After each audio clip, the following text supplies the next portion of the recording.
welcome to another meeting of the Tucson Herp Society. I'm Robert, and I'm still letting people in to the Zoom online. There's 43 people on Zoom watching us right now, and I think I counted just over 30 people here. So that's a lot of people. It's great to have you. So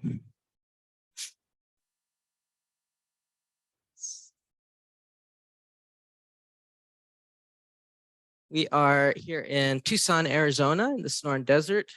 Of course, the A'atam people live here, and they have dozens of herpetological place names in the Sonoran Desert. And of course, I work at the Desert Lab on Tumamak Hill, which is A'atam for Chamamak Duag, which means Horned Lizard Mountain. And across the way in the Catalina Mountains, those mountains are known as Babad Dak Doag, because if you look at the Catalinas to the east, or from the west looking east, you see a giant toad, and Push Peak is the tip of the toad's nose. So that Babad Doag means Toad Mountain. We have shirts to sell, and you can buy them through our Spreadshirt shop on our front page. We also have shirts that we will be selling through Cream, a local design company. I'm wearing a vintage shirt, which is our logo with our mascot with little footprints leading up to where he lands on the logo. And then we'll be bringing back the classic dancing Gila Monster shirts, and they'll be on totes as well. And you can buy these shirts the shirt that I'm wearing in the back there with Maggie. And we have lots of sizes. They sell for $30, and we hope that you enjoy it. And we'll have the other shirt available soon. It's definitely by the time we get to the Turtle Survival Alliance meeting. Still admitting people, excuse me. So just some news, kind of old news, but still good news, is that we awarded Christina Jones our conservation award, Jarco Conservation Award. And so very happy to do that. We have our new issue of Sonoran Herpetologist, which you can find on our front page.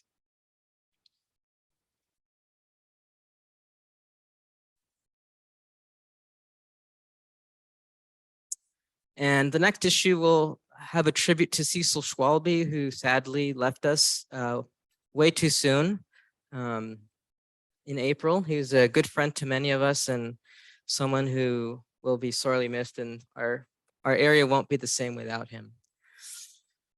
So we have the largest gathering of turtle dweebs on the planet in August. And we are looking for volunteers to man our table at this event. It's really a fun event. On the evening of the 8th and the 10th, we're also going to lead field trips into Sabino Canyon, and we could always use help guiding folks, make sure they don't fall behind, aren't picking things up that they shouldn't, or taking things or anything like that. But it's usually a very fun time. So if you're interested in helping coordinate trips, evening trips into Sabino Canyon those nights, let me know. We're gonna get together on Sunday night at Sabino and pick out routes that we can split the groups into.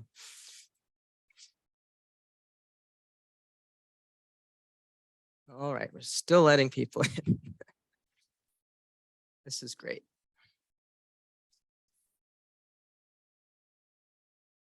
So this photo, which you have seen in all our announcements, I have mistakenly attributed to Chip Hedgecock, but it's actually by Jim Rorabaugh. So got an email from him, and we need to set the record straight. So thanks, Jim, for this wonderful photograph. So tonight we're going to talk about one of the coolest lizards on the planet, Ditmars horn lizard. This is a project that THS has helped support. This is the second year that we've supported it. And there's some real herpetology all-stars, Han van Devender and Ana Lilia Reina, the naturalist laureates of the Sonoran Desert, José Abel in the cowboy hat, and Wade Sherbrooke, the king of horn lizards. Dale Turner. Here's here he is with Chip Hedgecock, and here's Lilia, Nora Lilia with a horn lizard. And of course, here's Abel and Guillermo in action. I think that was around Halloween when we visited the site and found some lizards to measure. It's pretty cute. I mean, does that even look like a lizard to you? They come in all kinds of cool colors and patterns, and I couldn't help but take a photo of José Abel in a cowboy hat, radio tracking horned lizards. It's like he has the horned lizard, Ditmars Horned Lizard Ranch.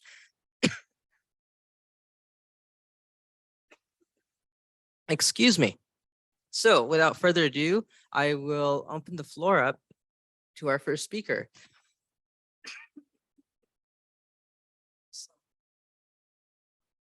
Tom, all right.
I don't know.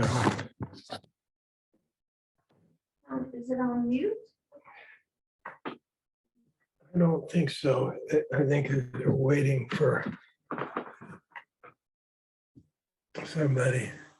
Want to see a pretty snake? No, not really. Really? Yeah. Look at that. Wow, it's amazing. Yeah, look at that one. Is that better? Okay. Well, it's always a pleasure to meet here for the Tucson Herp Society. In the last year and a half, I've been involved in one of the most interesting herpetological projects I've been involved with. And just a little bit of background how we got there. I'm the manager of the Madrean Discovery Expeditions program. It's a program that actually began in 2009 with Sky Island Alliance and the Madrean Archipelago Biodiversity Assessment Program. And in 2015, it was taken over by greatergood.com.org. And so we're continuing today. And our objective is to document the biodiversity of all of the Sonoran Sky Islands. And so to date, we've been to 18 different Sky Islands, documenting all of the plants and animals. So that's where we started. It's up to you to guess what these little photographs are along the edges of these. There are some pretty animals that you'll be able to recognize. Where do I point? Okay. Now, most of these expeditions have been general biodiversity with groups of 40 to 60 different biologists documenting everything they see. And And last year we had began a different kind of a strategy for this, where we focused on one species, and that was the rock horned lizard, Phrynosoma ditmarsi. And the only reason and that was an animal that was discovered in the late 1890s on the Lumholtz expedition, and then was not seen for 70 years until Dr. Lowe's lab and his students rediscovered it. And then since then, it's been known from about 25 different places in Sonora, completely still endemic to Sonora. But most of those records were just single individuals from widely scattered places. But then we began working with José Abel Salazar and Guillermo Molina. And José Abel, the very first year, he sent us photographs of like 7 or 8 different Ditmars horned lizards. And so we discovered that there was a big population here, and there was an opportunity to try to study this very rare animal. So in last September, early October, we had a Madrid discovery expedition to Rancho Las Playitas to study this horned lizard. At first, we decided, well, this will be a mini expedition focused on one species. But it turned out the ranch is very diverse, and we ended up documenting lots and lots of species of animals and plants. The herpetofauna is especially diverse. If you'll take a look at the last issue of the Sonoran Herpetologist, we have a herpetofauna summary in there of that. And I think in 9 days, we saw 36 species of amphibians and reptiles. And the only one other reptile had been seen before that, and that was a boa constrictor. And since then, last week, Guillermo found a Tantilla yakia. So, but anyway, we're still working on that. So that led to this expedition last fall.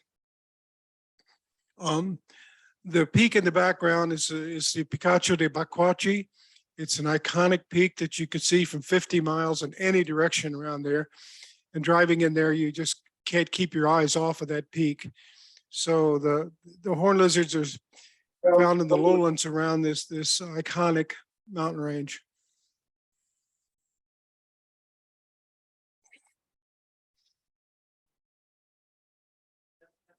I did point at the screen.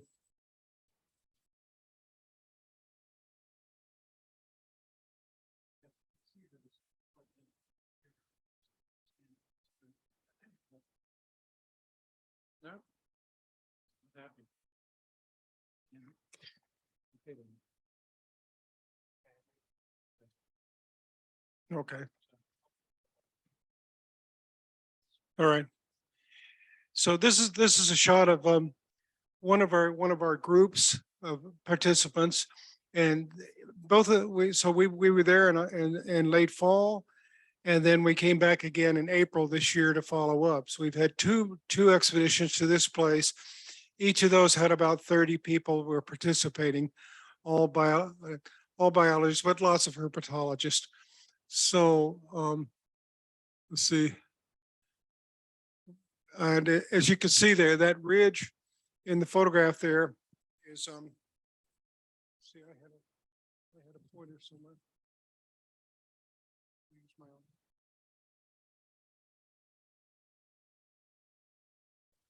This ridge here, this is Cerro Basateki. This ridge here is the prime Ditmars horned lizard habitat. And as you can see, I'll do it better. And this is the tip of the peak of the Picacho de Bacuachi in the background. Okay. Yeah. So here's some of the all-stars that were here. Here's Don Wade Sherbrooke. He's showing everybody how to measure horned lizards. This is me and my brother Wayne. And this is Dale and Steve Hale. And these are, I don't know where all that came from, but yeah, that's people. But take a look at this little guy. We found it a month or so ago. This is what a baby vine snake looks like. He was so cute. We just took his picture. Okay. Now, beginning in October, what we did is, well, when we first went down there, said, well, if we're lucky, we'll find 5 Ditmars horned lizards. we found 18 that first week. We just couldn't believe there were that many of them. And so we put radio transmitters on 4 adults, and every 2 weeks we've been going back. Since October, we've been going back every 2 weeks to check on these animals. And one of those original 4 is still there. PD number 3, she's still there. And several of the we lost a few of them. One of them was due to raven predation. Another one just disappeared. We found the transmitter, and we think a gray fox got it. But in general, one of the issues with this, each of the animals was weighed and measured and marked on the belly. And then one of the problems is that the reptiles shed their skins, and when they shed their skins, the transmitter falls off. And so we lost one just because it shed a skin and we couldn't find the animal. But anyway, we've had at least 3 animals with transmitters all of this time. And there were several objectives to see what they were doing behaviorally. We did feeding trials. We also did wanted to know what they did in hibernation. And the answer to that is we discovered they don't really hibernate. They have some kind of slow activity period, but they're awake. They're not asleep.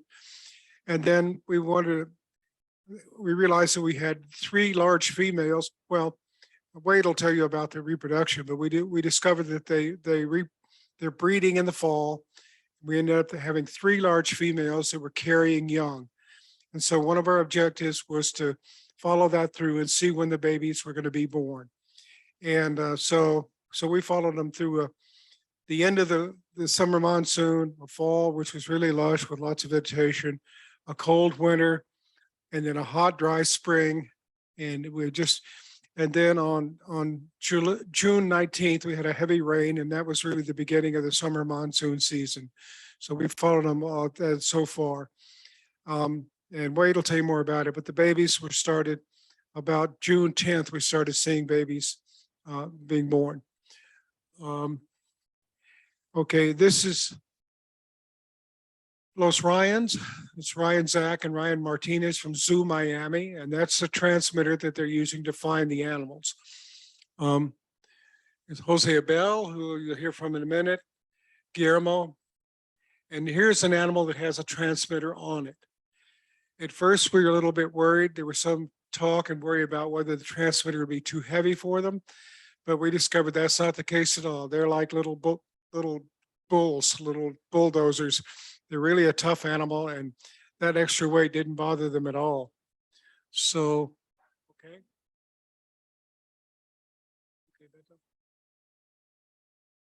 So just a little quick shot. This is what the habitat looked like in late fall.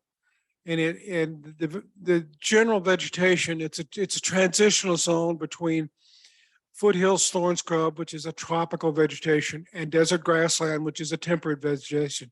So there's almost a complete transition through this area. And the Ditmars hornlorns are most common on the rocky slopes that have more tropical thorn scrub type vegetation. That's what it looked like in October. That's what it looks like right now. Okay. All right. Now, these animals are very difficult to find. I'm not the one to talk to, but the experts here, they show these matching pictures, and here's what a habitat looks like. The red spots where the lizard is. You come closer and you see the red spot. You come closer, see the red spot. And finally, if you get close enough, you can find the animal. But it's usually easier to see the latex, it's not latex, what is it? Silicone that's holding the transmitter down. So it's easier to find the silicone or the transmitter or the antenna off the translator than to find the animals themselves. And depending on the season, but they're almost always very hard to find. Okay. Now, one of the things I was involved with is trying to figure out what these animals eat.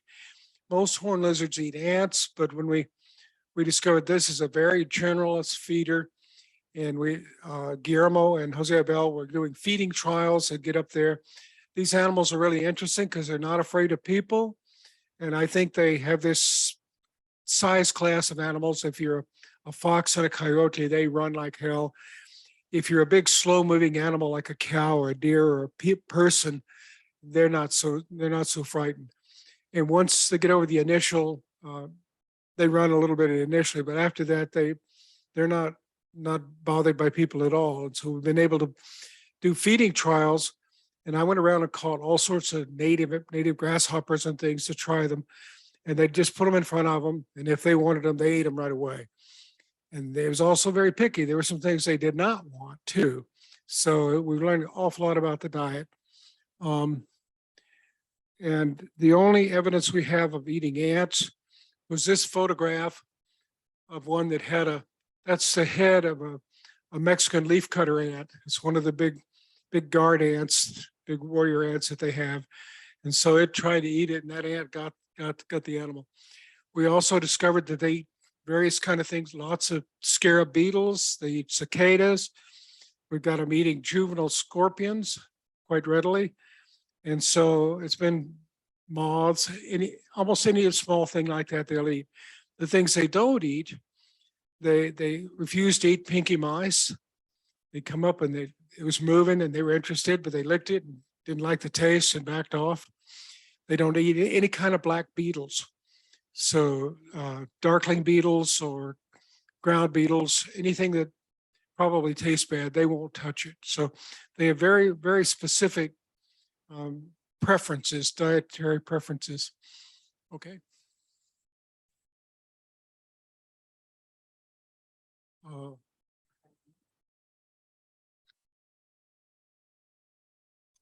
Okay.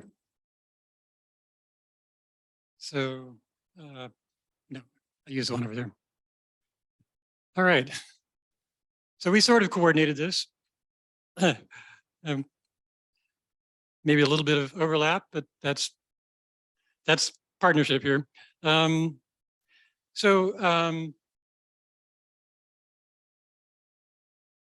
this person in.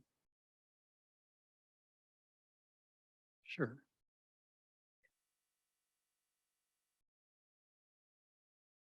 Okay. Yeah, so let's see. Yeah, so I want to give a few preliminary results from our telemetry study. And, and I say our, but really it's José Abel and Guillermo who are doing all the work out there. I just get to play with the data. Come on. Hello.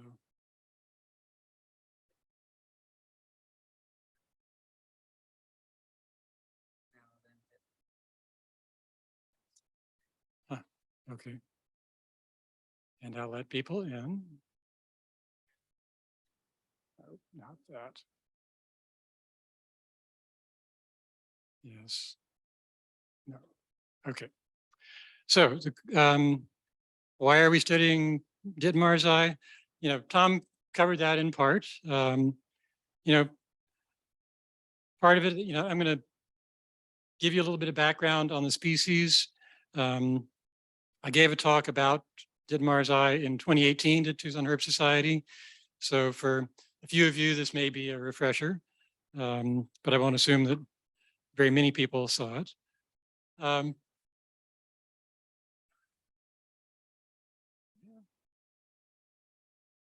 Okay, so one reason species is interesting is that it's a really weird horned lizard.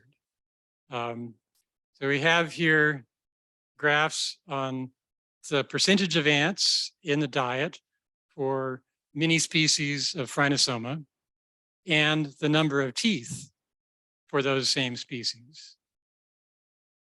If you look at Ditmars eye, it's a real outlier in terms of the proportion of ants. Recognizing that, this is based on a really small data set, still, horn lizards, Phrynosoma, are known as ant specialists and maybe ant obligates. Ditmars eye clearly eats a lot of other things besides just ants.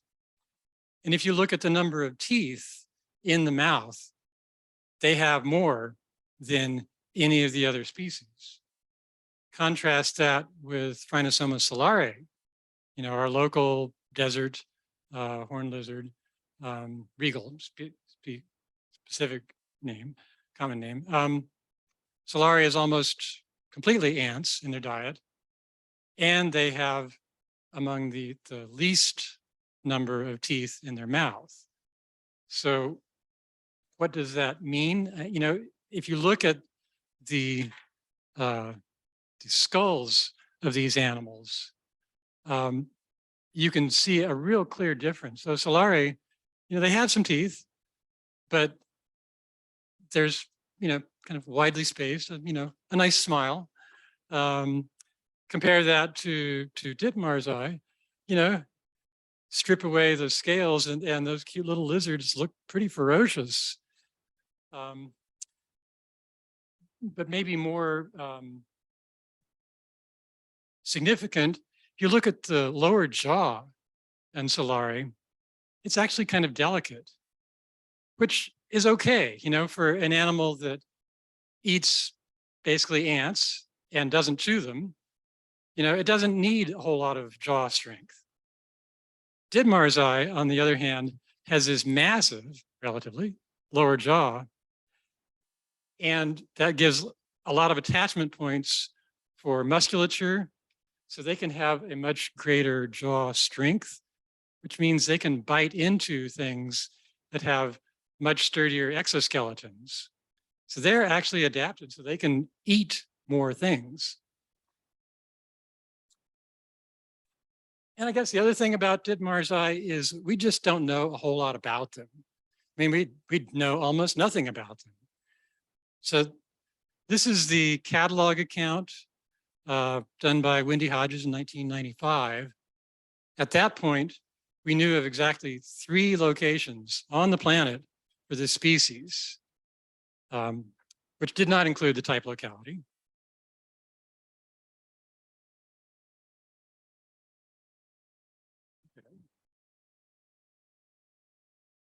And this is what we know now. This is roughly 17 localities, depending on how you name a locality. The yellow dots are where Ditmars eye have been found. But still, most of these are a single animal seen once. We don't know if there's, how big a population is. We don't know anything about their ecology at those places. What we're doing right now is the first field study on the species ever. So in many ways, we're kind of breaking ground in science. So Rancho Las Playitas is up there near the northern end of their distribution. Let's see. You compare that distribution with several other horned lizards. So here's Hernandez Eye, the shorthorn lizard. Hernandez Eye is at higher elevations. And in Sonora, it's at the southern end of its distribution. They do have overlap with Ditmars eye in one place we know of so far. That's Sierra La Purica. And then you look at the 2 other horned lizards in this part of the world. Orbiculare, it's a southern species, across the highlands, much of Mexico, reaching the northern end of its distribution here. And it really is high in the mountains. And then solare, which, it's mostly a low desert critter, but it does overlap with Ditmars eye in 2 locations, one of them being Rancho Las Playitas. So, it's kind of interesting. What is it about the habitat that's limiting their distribution? What causes these variations? What causes the boundaries? Just one more look at those distributions. So in this graph, elevation is on the vertical axis. So further up is higher in elevation, latitude on the horizontal axis. So as you go to the right, it's going north. And yeah, you can see Solare, of course, is, low elevation. You can see its overlap with Ditmars Eye in the yellow, the overlap of Ditmars Eye with Hernandez Eye green again, and then orbiculare at the highest elevations. So about this study, as Tom said, we have radios on animals. I think we have 3 right now. Three animals with radios on them. Tres animalitos. Tres. Bueno. And they're all females because it seemed really, interesting to be able to gather some information about reproduction as we're following animals around. Sampling is every 2 weeks. Guillermo and José Abel have been going out weekends every 2 weeks since, gosh, October, November. Okay.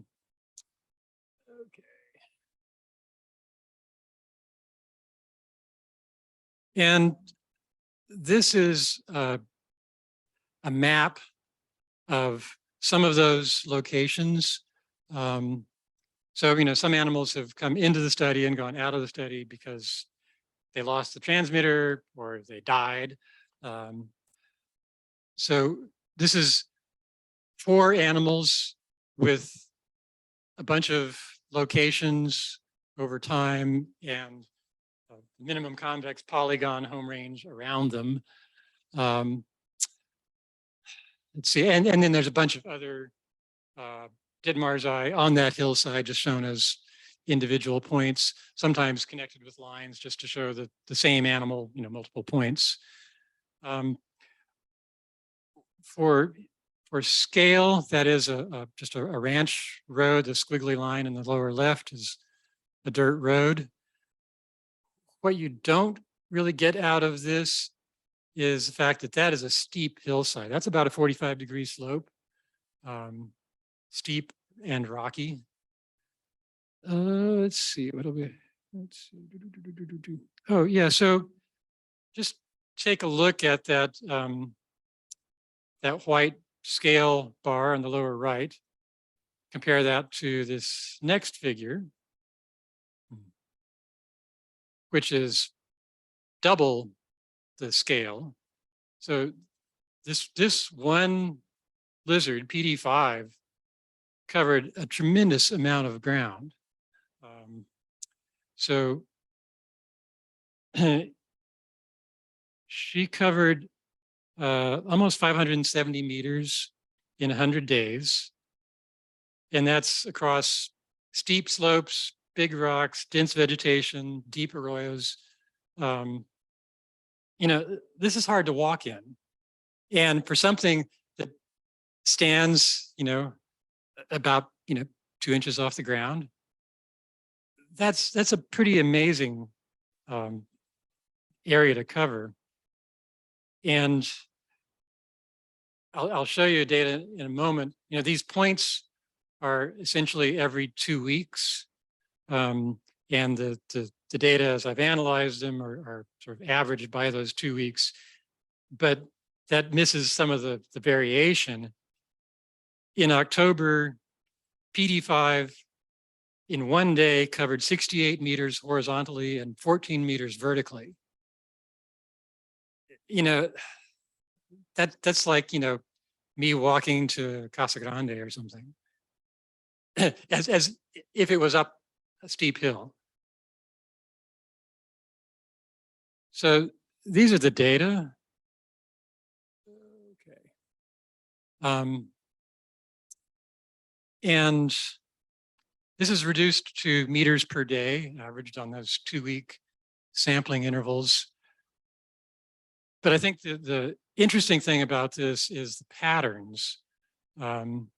So in the fall, when we first started monitoring them, they were pretty active. They were moving a lot.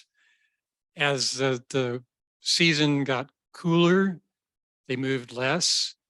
And then going into January, when it was really cold, they basically stopped moving. You know, as Tom mentioned, they were not necessarily in full hibernation. They would open their eyes if you came close, but they weren't moving. They were just hanging out next to a rock, just parked there for, you know, a couple of months. Springtime came around, you know, like early March. They were moving a little bit. But then, you know, it was a really dry winter and it was a dry spring. Wasn't a lot of food out there. When the hot summer came on, they basically slowed down again. They weren't moving a lot during the May, June hot, dry season. Then the monsoons came and they started moving again. Not surprising, there's food out with the monsoons. So onset of the rains, and we have activity.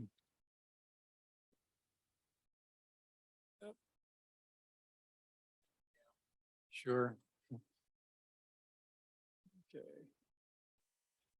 And then I want to talk about the measurements of body weight. Again, biweekly measurements, and the data look like this. So the animals with a lot of data points are the ones that were monitored in the telemetry study. There are a few others that we got multiple observations, but they didn't have radios, so we weren't tracking them frequently. But their patterns kind of match, so I thought it was interesting to put them in there. So in the fall, they were gaining weight, they were eating, and then winter came on, and essentially, you know, there was, you know, a slight loss of weight, but nothing changing. March, they started eating again. Hot summer, they weren't really eating so much. Monsoons, they all showed this big spike. So they all gained weight. Just, you know, from over the course of 2 weeks, a 2-week interval, they gained weight substantially. And then 2 weeks later, they lost it again. So, you know, I guess I interpret that monsoons came, suddenly there was a flush of food, they were eating. And then babies happened. So, I mean, those 3 animals, we had radios on them, each dropped about 40% of their body weight from one measure to the next. These babies typically weigh about 1 gram each, maybe a little more. So that's basically 1 clutch of live births, and they dropped weight. So this was 10th of July. José Abel saw this from horseback. You know, I can't see these suckers when they're adult and I'm on foot. You know, my hat is off to El Maestro. And here's another one on the 17th of July, so just over a week ago. So, you know, we have now confirmed that, you know, they are live bearing. We knew that based on captive animals. Based on the literature, there were indications of mating between August and December. We, that is José Abel, Guillermo, and Ana Lilia, seen mating on November 13th of last year. Then parturition, oh, yeah, and December, I don't know, that was, I think, from a captive animals. I'd be surprised if they're still mating in December, but it might depend on the weather. Parturition, you know, the giving birth. June was captive animals. July, we've observed.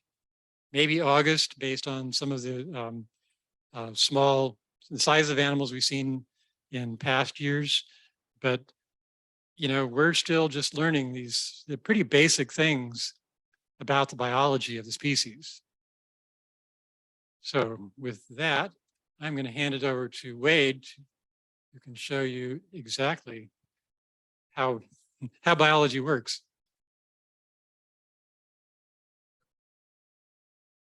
How do you make the, how do I go forward and back? Spacebar or Forward and back, and the space bar will start the videos? forward. We'll go forward.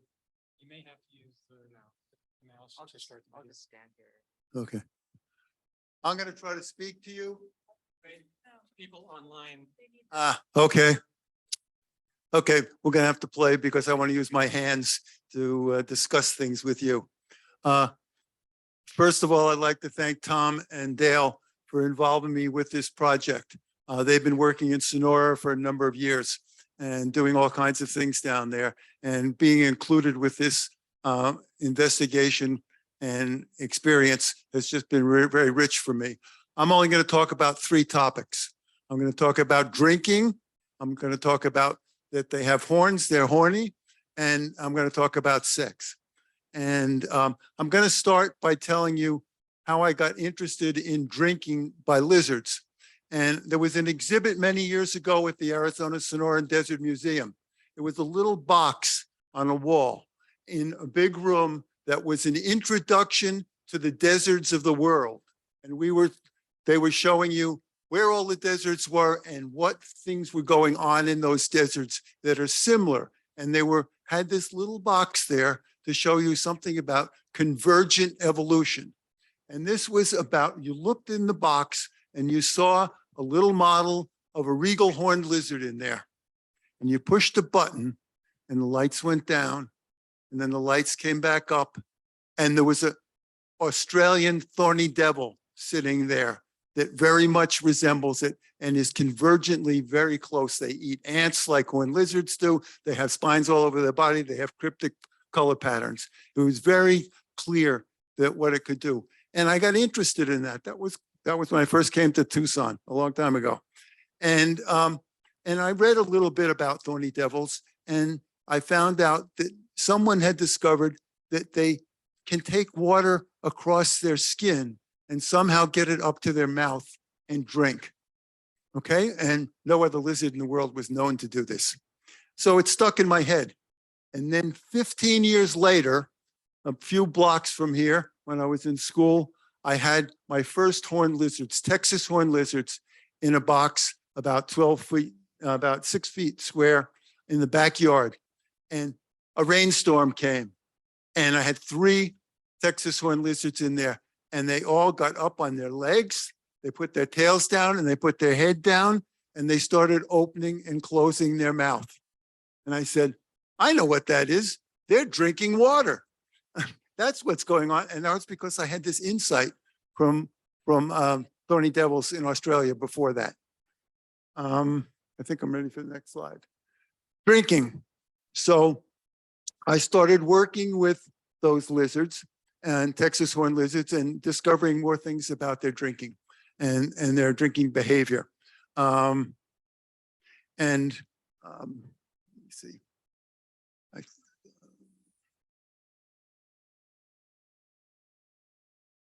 Next slide. Okay, so one of the things that came to mind when we went down to study Ditmars horned lizards in Sonora was, I wonder if they drink water like that, like I had seen in Texas horned lizards. So I got out a spray bottle, and we had 3 animals in a cage, and we started spraying a little bit. And these they began to open. The one animal did this, that's all. It would open and close its jaws very slowly, about once a second, maybe a little faster. And actually, as I was spraying on water, it depended on how fast the water was arriving on their back, how fast that they were ingesting it. And they stuck their tongues out a little bit. You can see the nostril here is closed. They have a little cap that when they're digging in the soil that doesn't let in junk into their nose. Okay, next slide. And then I went to Australia and I looked at in more detail what happened in terms of how these lizards get rain falling on their back into their mouth. Okay, it has to get there somehow. It doesn't go through the skin. The skin doesn't let water pass. They need to keep the water inside. So these two pictures are of thorny devils in Australia. These are of Texas horned lizards here. These are belly scales here. And this is looking at the scales from outside. This is looking at the scales from inside. That is, you take off the epidermis and you look inside, and I did these studies over there.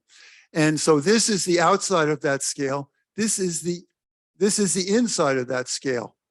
And when I started working with them, I would drop some colored water, blue colored water on the animal's skin, and it would run down these channels between all of the scales, and it would go all over the body until it could drink. So for a long time, we thought that that's all was happening. It was just going down those little scales or between the scales on the body, and by capillary forces, pulled along all over the body, and they were drinking. But when I was in Australia, I took off the skin and looked at it inside. So this is the bottom of that scale there. And between here are there hinges between all the scales on the animal. And that's what these walls are hinges. And there's two sides to this, one for this scale and one for this scale. And it comes down to the base, and at the base, it spreads out into a semi-tube. And so the water actually falls here. It gets pulled down between these, the hinges between the scales, gets in these tubes and is carried around all the way to the edge of the horned lizard's mouth. And that's how it drinks. And the thorny devil does the same thing. Next slide, please. Thank you. So, and this is a video, if you can hit the video. And this is Ditmars horned lizard. And we sprayed it, and as I mentioned, they changed rates of drinking depending on how fast. I stopped it at one time, and they slowed way down and almost stopped. And then I started spraying some more, and it continued drinking. So this is the fourth horned lizard species known for rain harvesting. It's a phenomenon that's not known well at all in lizards around the world. In fact, the genus Phrynosoma, horned lizards, are the only New World lizards to have rain harvesting at all. Next slide. And so we have a manuscript that's being reviewed now for a journal describing this event. So we're headed to science on everything we do down there. And so that's hopefully it'll be out fairly soon. Next. Okay. The other thing I was interested in with horned lizards was that they have these horns on the back of their head. It's the only genus in the world that has something like that. And I thought, why are they doing it? It's protection. It's protection from certain kinds of predators. And I thought, well, maybe snakes in particular would have a difficulty swallowing them. And snakes, typically, when they're going to ingest something, they take their jaws, they move up towards the head of the animal, and they insert the head in first. So maybe those horns would be used that way.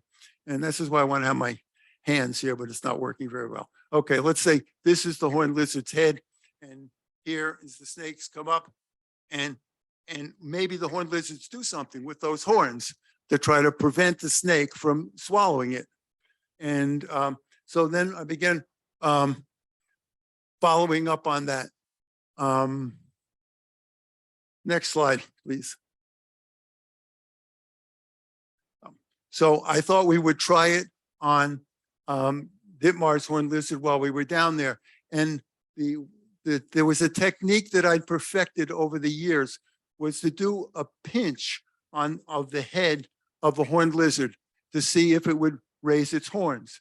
And over the years, I tested 170 horned lizards, and in 7 species, they all did this, raising their horns in response to my pinching the front of the head, putting my fingers over their eyes. I think I try to remember, did I do a little snaky dance before I did this? And then put my fingers over their eyes so they couldn't see. I lacked scales, but I was trying to simulate something that I thought had some resemblance to what a snake might be doing and how they might be reacting to what the snake was doing. And so that's what we were doing here. And you can see my fingers on the head of a Ditmars horned lizard. One thing I was a little bit concerned about with the Ditmars horned lizard, it has very short horns. Maybe it doesn't do this. But as you can see here, it does it and sticks them up. It also raises its back and stands up high. And then when I release it, it would stay in that position for 30 seconds or 3 minutes, some period of time. It would just maintain that position. And then I thought, well, this animal, horned lizards are one genus in a family, the Phrynosoma, and they have very close relatives. And I wonder if this behavior was something that was in all of their relatives. And horned lizards, when they grew horns, evolved horns, that they were just building on some of this behavior that was already part of what their relatives all had.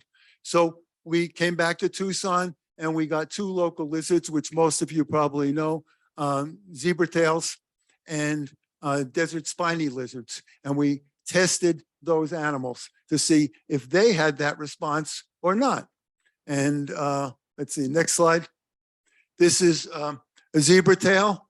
We did 10 animals and I've moved my fingers away over here. I'm holding it and it just sat there. It never moved its head into any other position.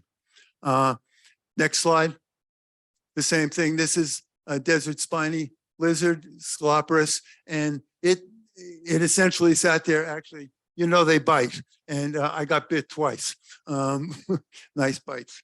But what this demonstrated was that these animals do not have this behavior. They don't have horns, so it makes some sense that way, but it's not an ancestral behavior. And then if we look at this chart, just look at horns raised responses, strong, weak, or none. And then let's look at dead Ditmars horned lizards. Let's look at adults first. Well, we tested 9 adults, 100% of them had strong. And then we tested juveniles, and only 4 out of 9 had strong, and 5 out of 9 had weak. And I think that maybe as they're growing, they grow into this behavior when their skull structure gets wider and stronger. But then let's look at their relatives down here, the zebra tails, Calosaurus. How many did they have strong? 0. Weak, 0. 100% of have no response. The same for Scoloporus magister. So we have a very clear indication here that that behavior is not ancestral, but it evolved with the evolution of horns in these animals. They evolved a behavior that worked on utilizing the horns for that, for anti-predator defense, particularly of snakes. Next slide. One time, a friend brought me these 2 animals. One was a small Western diamondback rattlesnake, and the other was a Texas horned lizard. The Texas horned lizard was stuck in the throat of the rattlesnake. Okay. And I had them for a while. I put them in my freezer at the research station. And whenever there was a party at my house, I'd get them out of the freezer. And they entertained the people. It was one of the best entertainment things we had. And then after several years, I decided I'd take them to New York City for some photography. And so I took them back to the American Museum with me one year, and I took these X-ray pictures.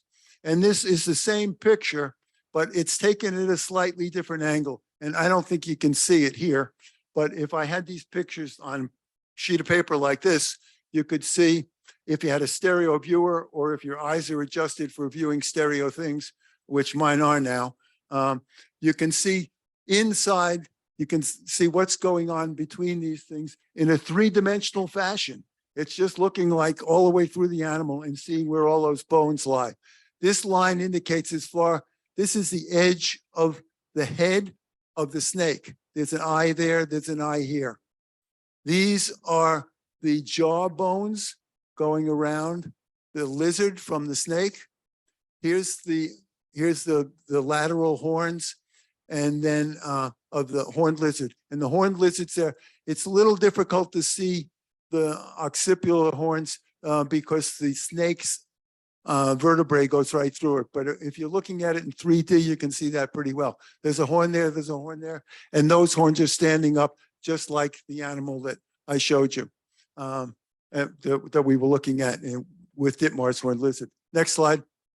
And then going back to Australia and thinking of Australian thorny devils again, this is, first of all, this is our regal horned lizard here doing a nice horns up response to my pinching its head like I'm a snake. And then I tried the snake pinch on the thorny devil. Well, the thorny devils don't have horns. They've got spines all over their body.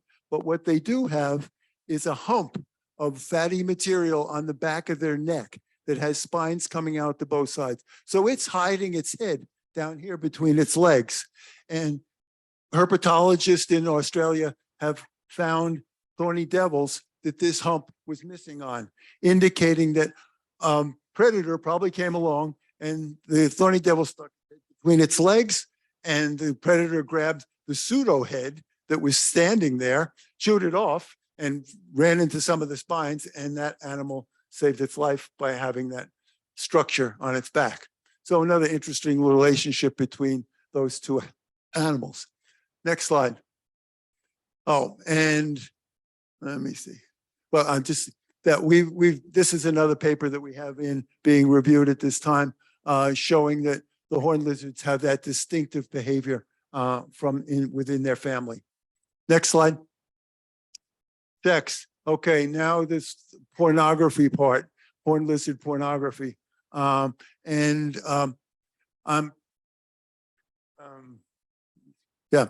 So we'll go on to the next slide, and I'm going to show you.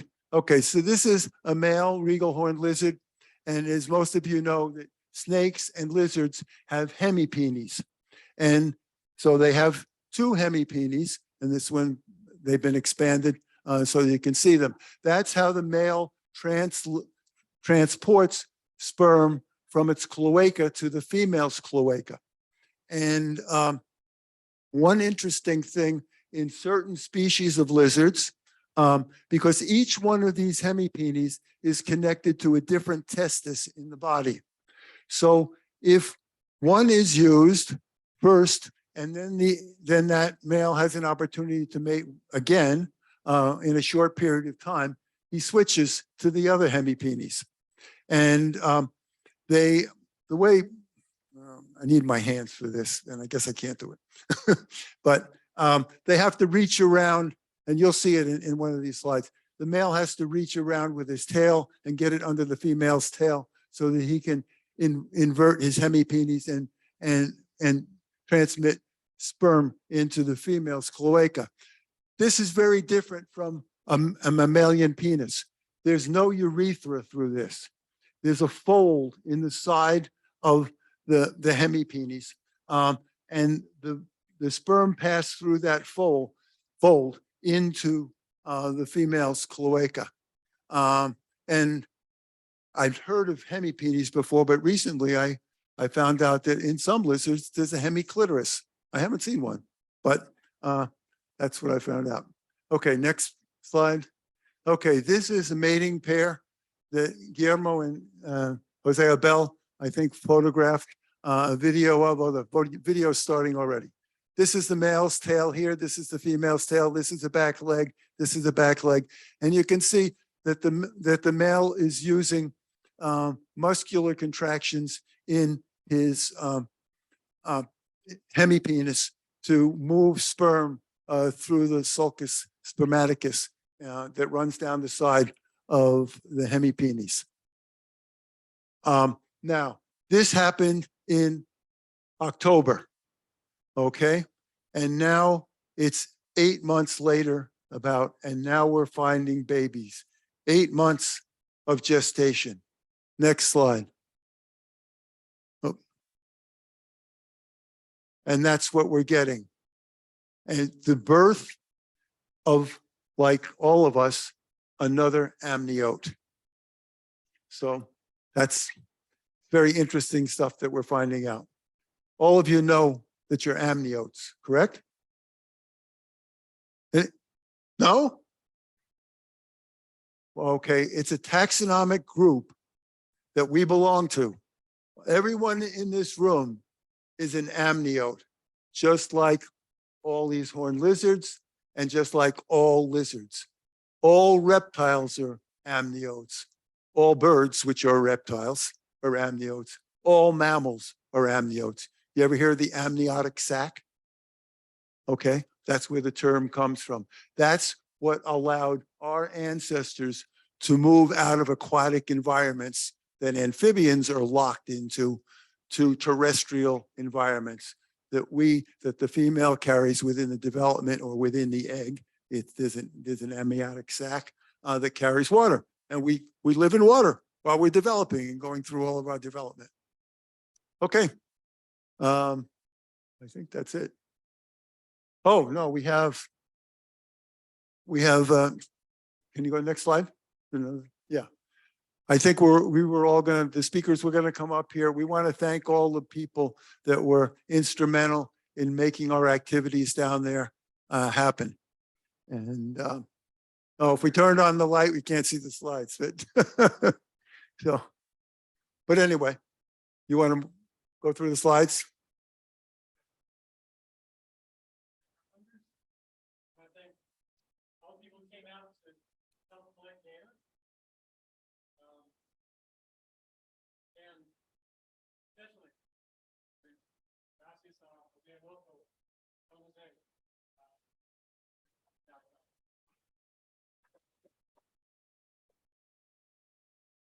Is my last slide there?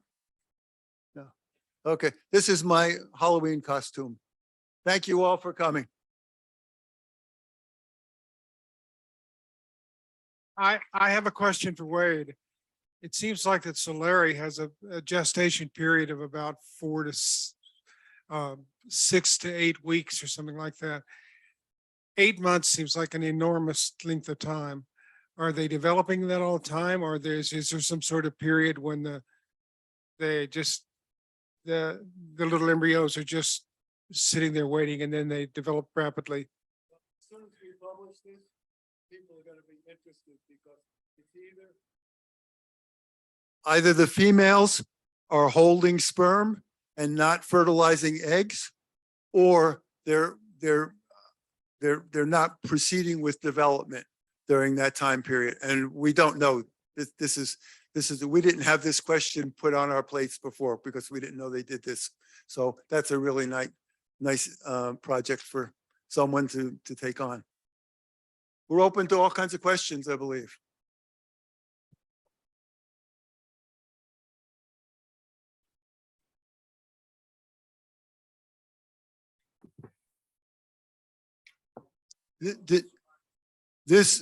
Yeah, I think I heard you said, are they laying eggs or are they giving birth?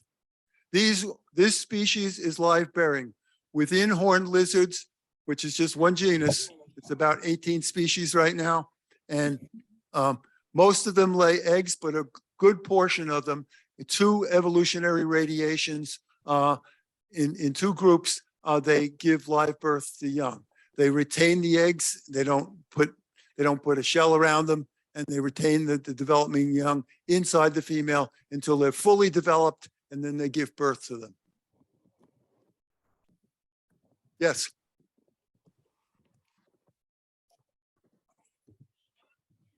You said you're not exactly sure the exact period of the gestation / pregnancy of these lizards, do you think it's possible that the time span of those periods could depend on whether there's an abundance of nutrients in the environment? And I believe some animals can slow or pause periods in the development if they don't have enough nutrients in their environment. Do you think that could be the case? I think you're right on that, and we don't know. But I think my initial feeling about it is that actually we have the data. We know when one mating took place, and then we know when the births took place within a week or two. And so we'll have pretty good idea what the period was in which post-mating before birth occurred. And so I think we can look at that. Sure, animals adjust to whatever their environmental conditions are, but I doubt that that's going to be a big factor here. It's not going to change that much from what's happening here is they're mating in the fall and they're giving birth late in the spring when the rains begin in the summer. So, and most other horned lizards mate when they come out of hibernation in the winter, and then they give birth late spring or early summer, or even later in the summer. Questions?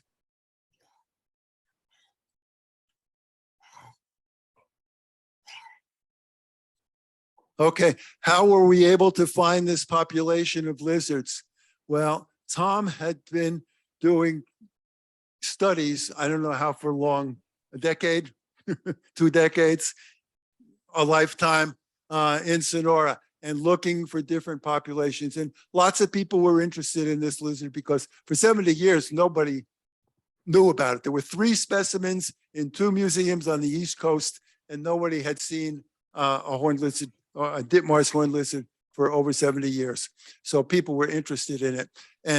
But José Abel was in touch with Tom, and he said, "Hey, I found these interesting horned toads.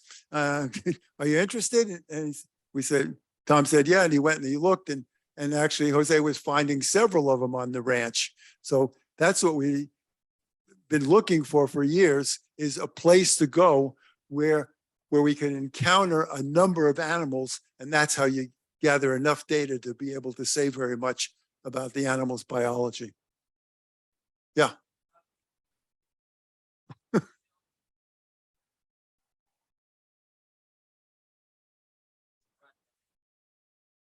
No, I don't. Do we know anything about the helminth parasites of them? No, and I don't know, it'd be interesting to look at. There's not many specimens around. Some horned lizards have since we're talking about parasites, they have a parasite, a nematode cycle that ants are the intermediary for transmission of these nematodes. And so other horned lizards are doing that, but these eat few ants, a particular group of ants, Pogonomyrmex. And so, but that cycle's been worked out for a long time with the Texas horned lizard. But whether these guys are involved with that parasite cycle, I'm not sure. Well, we don't know yet. We could look at stomachs and maybe find out, but we don't want to kill animals to look at stomachs. Question?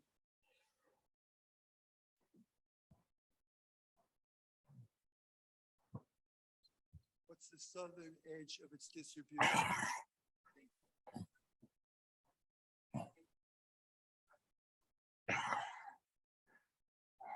Sure.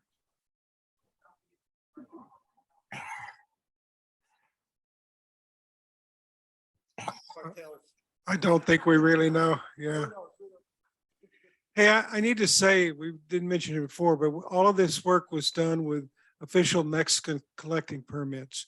We had to go through quite a bit of effort to get a Mexican government permit to cover these activities. So.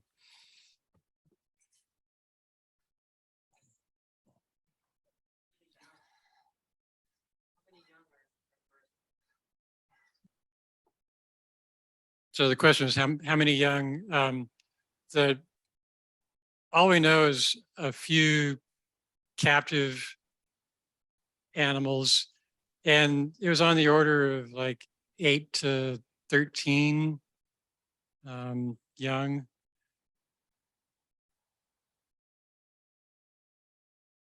Based on the weight loss, gosh, so it was like between 14 and 27 grams on those 3 animals. So, you know, I think the answer is we don't know how many young they're having, but it's a bunch.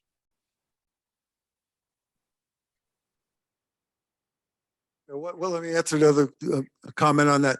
There's another species that lives up on the top of the mountains here in southern Arizona. It's now called the Hernandez Eye.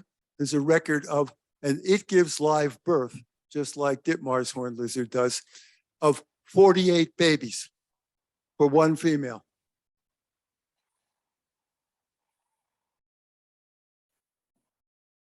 The question is from Brian Sullivan, and he asked, Dale mentioned movement, and it seemed primarily data from females. Any males followed for long enough to show sex differences? No. No, I mean, in many ways, this is just a preliminary study, you know, we were trying to see if we could just get some idea about this animal. If there are enough lizards out there to study, if we could get enough data that we could maybe interest a grad student to like go out there and live with the lizards for a summer. We could, you know, convince José Abel to become a biologist, and you know, then he'll tell us all what this means.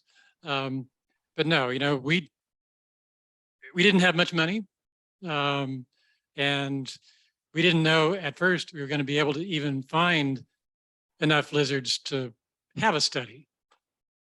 So I think the current total of measured animals is about 40. Is that right, Guillermo? Yeah, so, and that may be a little bit high because they shed their skins, and the same animal may have been collected and measured a couple times, but we've numbered them then. But and most of these came from one area, but they're scattered around the ranch as well.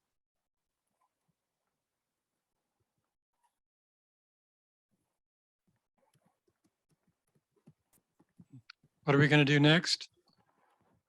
Go down next weekend and look for some more babies.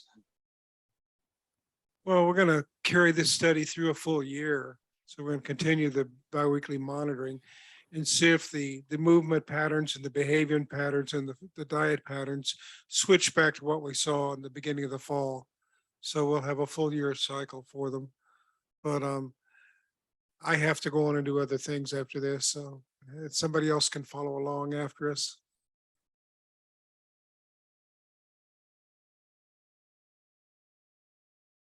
Another Zoom question from Brian,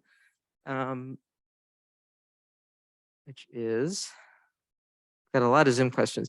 Do they chew their prey, i.e. use their teeth?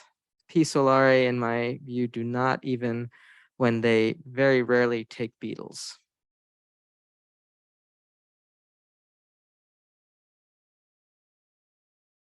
We've seen several different kinds of feeding patterns, and one of them is they use their tongue.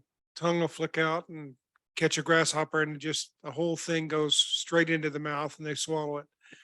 But we've also seen on larger scarab beetles that they'll crunch them up and just chew them like, you know, like popcorn. So you could see from the videos we have that the teeth, the jaws are very strong, and they clearly can crunch up a prey if they want to.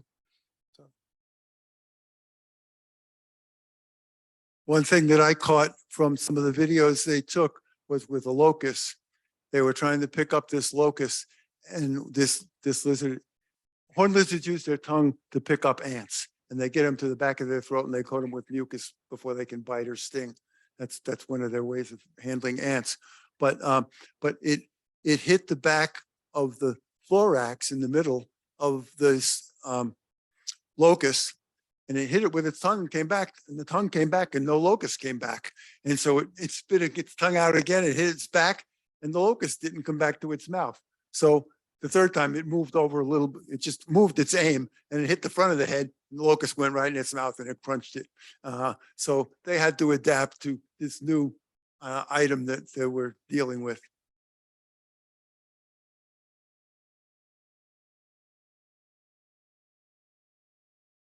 There's a comment here from Willem. It says, not a question, but just an observation, since I expect many Phrynosoma specialists in the audience. Reporting on the presence of Phrynosoma solari and globe, both on Round Mountain and on Sycamore Street, closer to downtown. According to Brennan and Holy Cross Field Guide, Phrynosoma solari does not reach globe in Gila County. Ignore my observation if more recent field guides have corrected this. Brian says, yes, they were reported all along Route 188 from Rye to Roosevelt Dam in Gila County. So that's just an observation. Have you observed any predators on this?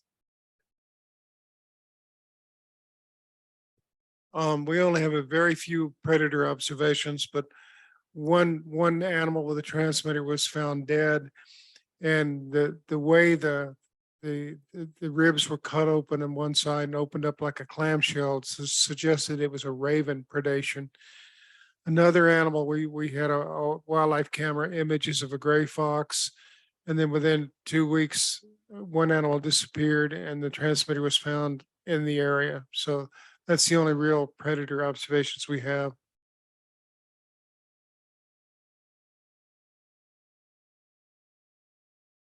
I'm just curious, and maybe this would take a little translation, but it's so generous of y'all to offer your ranch up for everybody to come in. And what has the experience like been for you to learn about all the different biodiversity? I'm sure you knew about so much, but so much more. So I'm just curious about how it's been for you. ¿Entendiste la pregunta? Es muy generoso de ustedes a abrir tu rancho y ustedes claramente conocen toda la naturaleza de tu rancho, pero ¿qué ha sido tu experiencia? Buenas noches. Pues mi experiencia ha sido muy interesante, ¿no? Todo lo que he aprendido, hemos aprendido, yo y mi equipo que es Guillermo, pues hemos visto muchas curiosidades, muchas cosas nuevas, ¿no? Yo, como comenta en la pregunta, pues que ahí donde vivimos, ¿no? Donde siempre yo pues, me he criado en el rancho, ahí en el monte. Y nunca había descubierto, pues, o sea, sí sabía que existían los camaleones más, pues, pero no sabía que había distintos, ¿no? Y es bien interesante, además de todos los tipos de serpientes y reptiles que hemos hallado nuevos. Es algo que jamás me hubiera imaginado que existieran ahí, nunca, sí. Y está, pues, súper interesante. Las experiencias que hemos vivido en las distintas expediciones, impresionantes. Impresionantes. He said that, of course, he is very familiar with all the natural history on his ranch. He's very observant, but this whole experience has opened his eyes even more to the biodiversity of the family ranch. So he knew there were horned lizards, but he didn't realize how many different types there were. And so, you know, cataloging the herpetofauna and all the other species and the biodiversity on his ranch has been really rewarding and eye-opening. So, and Guillermo, would you like to say something about your experience?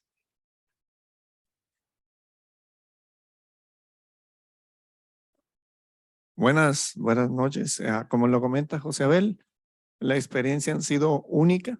Creo que son los primeros estudios que se hacen en campo, en su hábitat, y cada monitoreo nos ha arrojado nueva información a nosotros que somos naturalistas o entusiastas de esto, así como a los expertos, a los científicos, a los investigadores que tenemos aquí, siempre ha habido algo nuevo. Creo que para nosotros eso es lo más importante, el aporte que estamos haciendo para el estudio de este camaleón y ante todo su conservación. Gracias. He essentially was emphasizing how important it is that we're understanding the broader natural history of the secretive lizard, and the importance of collaboration between the community and the ranchers in this part of the world. It's a very unique situation, and it's sort of a model that we can all follow with community collaboration in order to learn new things about these secretive creatures, whether they're horned lizards or snakes or turtles or birds or whatever. So, yeah. Oh, yes, yes. Thanks, Tom. And most importantly, that learn something new every time you go out there, and get your feet on the ground and your eyes looking around. There's always something to learn and see.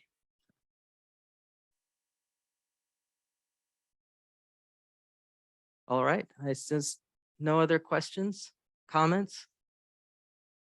All right. Oh.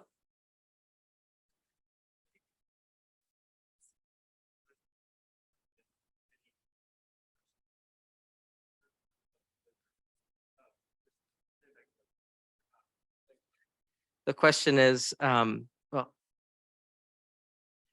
So if I understand, yeah, in the distribution map, there were just like single individuals. Well, I think the main issue is that Phrynosoma ditmarsi is really hard to see. So people haven't been looking for it necessarily, but sometimes they stumble across one.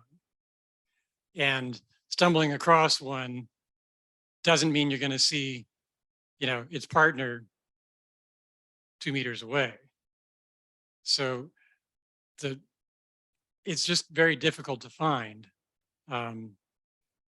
It could be that there are many places that have similar population densities. We have no clue. We are fortunate in this location to have someone local, José Abel, who has eyes like an eagle. Hey, literally, I and he's 9 feet tall. So, actually a lot of our success rests on José Abel's ability to find these lizards. I have been right behind him on trail. He started laughing, looking at the lizard. He had to point it out to me to see, it's right there. I couldn't see it. So he's good. Another factor is on these expeditions, we have lots of people out there. You have 10 or 15 herpetologists out there for a week, all walking in the habitat, and maybe they'll find 1 or 2 a day.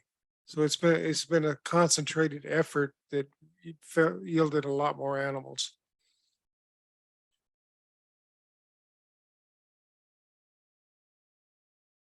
Well, I just want to say that we're all incredibly grateful to the Salazar family, to José Abel and his father, José Adolfo, for their hospitality and being able to go to this marvelous place for years now. And their friendship and just being part of their family has been a real rewarding experience.